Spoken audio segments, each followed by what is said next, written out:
संजय जी, आपका टेक। और अब मुझे लगता है कि एक सवाल मैं सिफोलॉजिस्ट होने पर भी पूछना चाहती हूँ आज, कि आज के दौर में सिफोलॉजिस्ट होना कितना मुश्किल काम है। तलवार की धार जिस पे आप लोग पैर रख के आगे बढ़ते हैं इलेक्शन के टाइम पर, कैसा रहता है एक्सपीरियंस? देखिए, कई तरह के चैलेंजेस हैं, फंडिंग से लेकर करके सैंपल साइज, एक्यूरेसी। लेकिन मुझे लग रहा है सबसे बड़ा चैलेंज है आपकी न्यूट्रलिटी पर प्रश्न चिन्ह लगाना। आपको गलत हो गए हैं, आप गलत हो सकते हैं, लेकिन उससे कोई गलत होना नहीं मानता, ये मानता है कि आपका शायद झुकाव किसी और की तरफ था, इसी के लिए आप। तो मुझे लग रहा है न्यूट्रलिटी पे के टेस्ट के पे खरे उतरना सबसे बड़ा चैलेंज है। पर है क्या आज के वक्त में कोई न्यूट्रल है क्या? वाकई कहते हैं every human being is a political being in India now. Every human being is a political man, that's true. क्योंकि हमारा एक वोट है, हमारा वोट तो किसी न किसी पार्टी को जाएगा।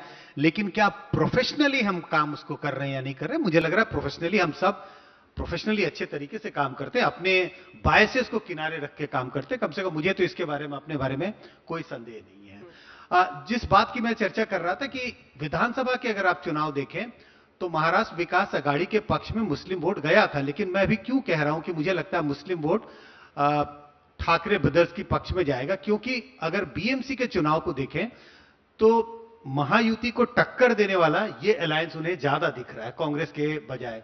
इसी के लिए दुविधा है उनके मन में कि मुस्लिम वोट किस तरफ जाए। लेकिन मुस्लिम वोट के ठाकरे ब्रदर्स की तरफ शिफ्ट होने की वजह यही है क्योंकि उन्हें लगता है कांग्रेस ऐसी स्थिति में नहीं है कि वो महायुति का मुकाबला कर सके। इस वजह से मुस्लिम वोट मुझे उस तरफ जाते हुए ज्यादा दिखाई पड़ रहा है। विनेबिलिटी देखते हुए स्ट्रेटेजिक वोटिंग होगी मुस्लिम वोटों की, इस पर आपकी राय? और साथ ही आपको क्यों लगता है कांग्रेस अलग गई?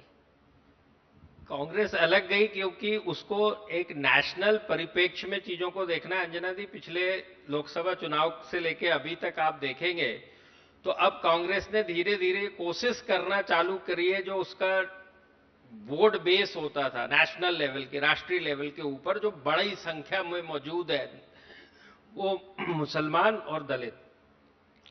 और मुसलमान और दलित जो है धीरे धीरे एक एक राज्यों में वो जोड़ने की कोशिश कर रहे हैं। उनको ऐसा लग रहा है हर राज्य में, चाहे उत्तर प्रदेश हो, चाहे बिहार हो, चाहे महाराष्ट्र हो, महाराष्ट्र में दलित का अच्छा खासा बेस था और इसके चलते अन्य बड़े राज्यों के मुकाबले आज भी महाराष्ट्र में कांग्रेस जिंदा है, वो ऐसा मानते हैं। उनको लगता है क्षेत्रीय दल ये दोनों वोट बैंक मेरा खींच रहे हैं। एब्सोल्युटली।